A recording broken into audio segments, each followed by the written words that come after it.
Welcome to the Selah episode of the Christian Men at Work podcast. We're in between my interviews with Christian men. I talk about 5 things. S is something on my heart. E is an example of faith at work. L is logos, or a passage from Scripture related to work. A is an announcement. And H is a handy tip to help you be more effective at your work.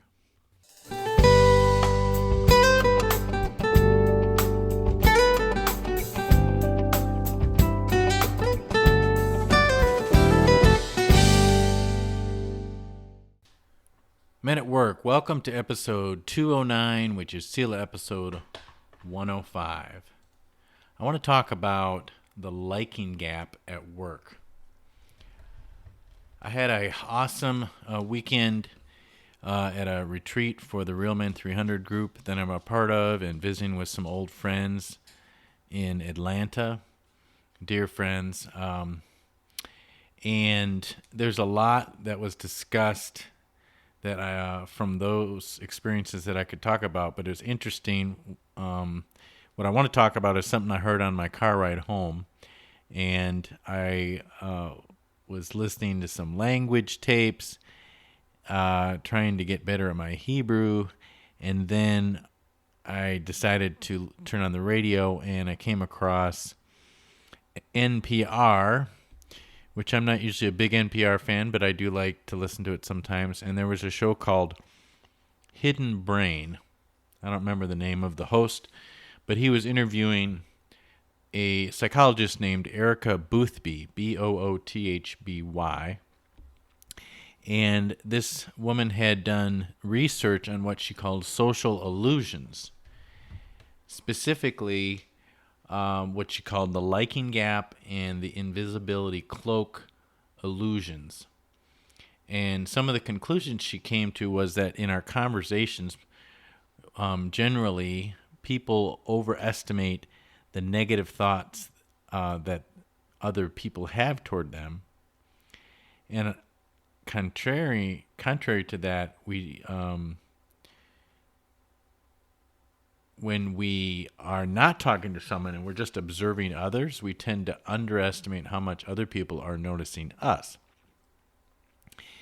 And one of the solutions they had for overcoming what they called this liking gap, which is where you think people think less of you than they actually do, is to ask questions of other people. So if you think people don't like you or had a bad impression of you, you can just ask them. Also, they talked about how it helps if we think less of ourselves and more of the other person.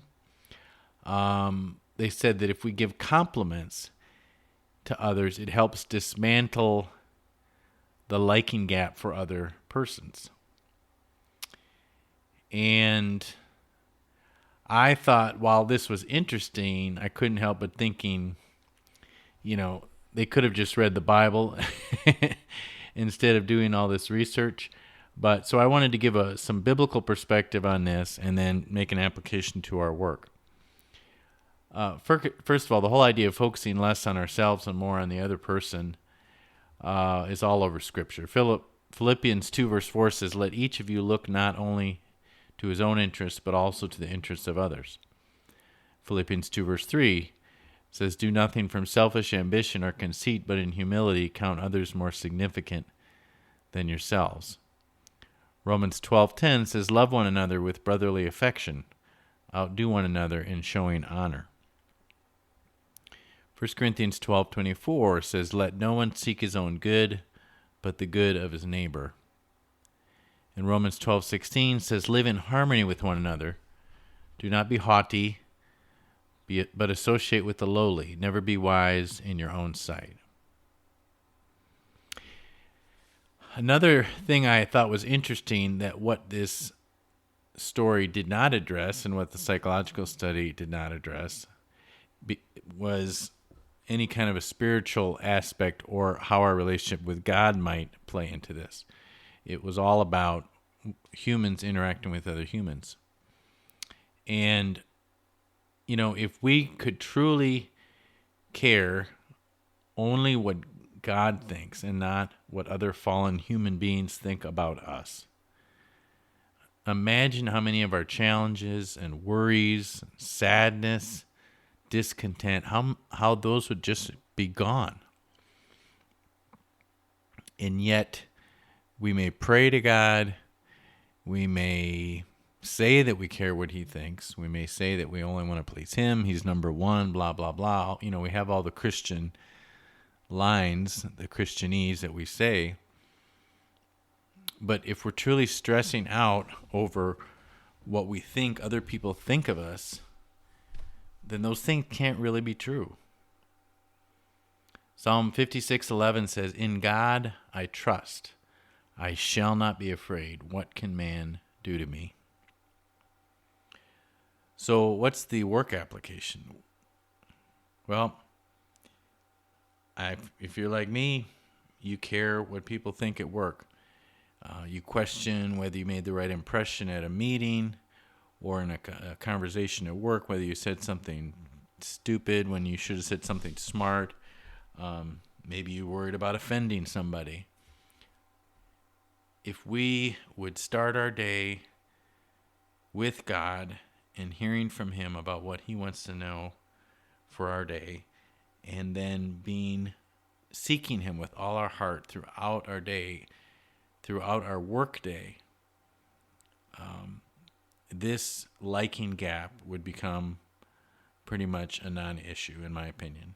So while I thought the story was interesting and useful and helpful, it just reminds me again that all the wisdom in this world, if it has any true value, can be found in the Bible and is rooted in the Bible. And so rather than wasting our time with the middleman, we should spend more time in our word and less time in the teachings of men. And I'm talking to myself. I'm not talking to you guys alone, of course. I'm talking to myself. So hope you guys have a wonderful week at work and in the rest of your life. God bless you, and we'll talk to you again soon.